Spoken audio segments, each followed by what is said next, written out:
We supported, as a charity partner, MLE, the main event last year, and it's a privilege to be here again today. As a charity, we're actually a business, but our business is different maybe from many people in this room today, which is serving people. The reason we saw this as a fit, because we're a business, number one. Secondly, it was a chance to meet other businesses who are trying to serve people. We also need to make money.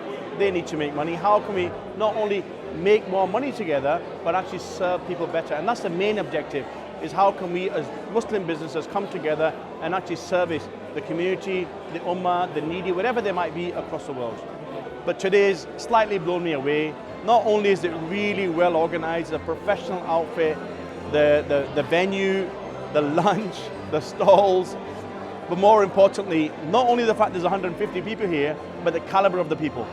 And that's very important. There is a lot of quality in this room, and I think as a Muslim community, certainly in business, we've got a lot to give.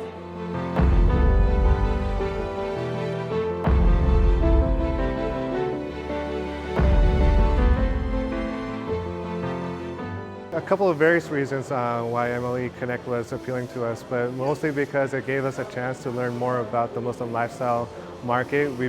Our bread and butter is catering to businesses in this sector, and I thought it would be a great opportunity to learn more about this lifestyle sector and how to better brand and market your business here.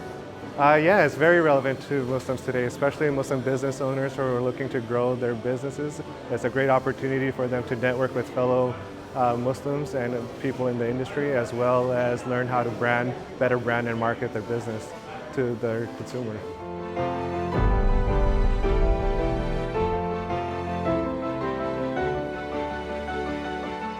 I took the idea to a small business grant thingy. The guy was sold. And after that, I was like a kid in a candy shop, didn't know where to turn for my first customers because everybody wanted to know. And I was convinced, the people around me were convinced. So that feeling of excitement that you have when you're like a kid in a candy shop, not knowing where to go now because there's so many options, that's the time to do it. But the general rule in Basel is that the riskier, in terms of the credit aspects of Basel, the riskier the type of financing, the more capital you have to put aside, regulatory capital you have to put aside. What's really exciting about events like MLE is that they are looking at the growing entrepreneurial story of Muslim consumers. And so it's really important that brands like mine, businesses like mine that have global reach are talking to that startup industry about how they can grow their products and services and make sure that they're set on the right track to talk to those audiences.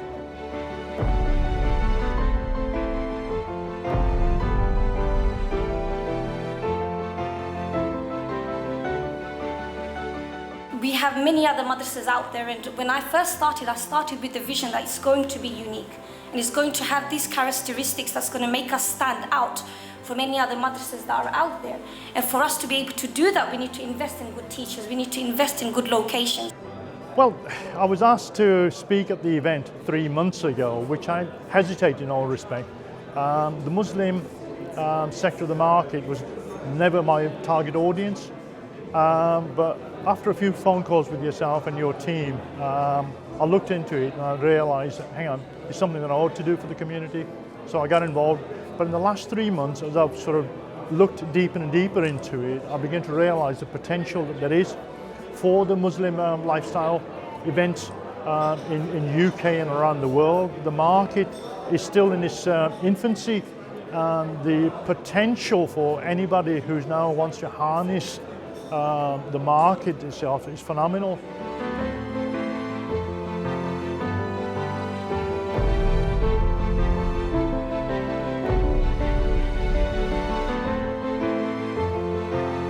That then went to the marketplace effectively. You've gone onto the TV channels and you've allowed the public then to say, yes, this is worth investing. So all you've got to do is really prove the concept. You know, so Simon Cowell sitting there thinking, yes, you know, all these million people are fans of this. There is a market there. So how do you then create a future-proof, agile business plan? But it is an evolving document. it is no longer the case that it's just a document or a plan that you do for the banks to raise funding, and therefore it's there for a purpose. It is a plan that you work with. So it's got goals, it's got tasks, it's got things that you're going to be looking at achieving.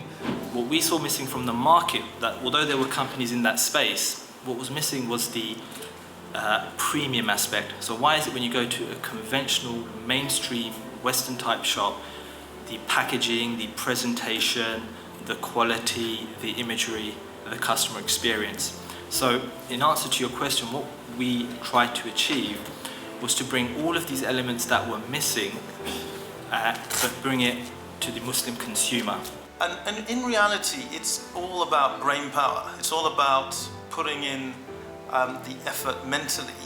And it's not about reams and reams of documentation. It's actually, you can have a coherent business plan in 2 pages.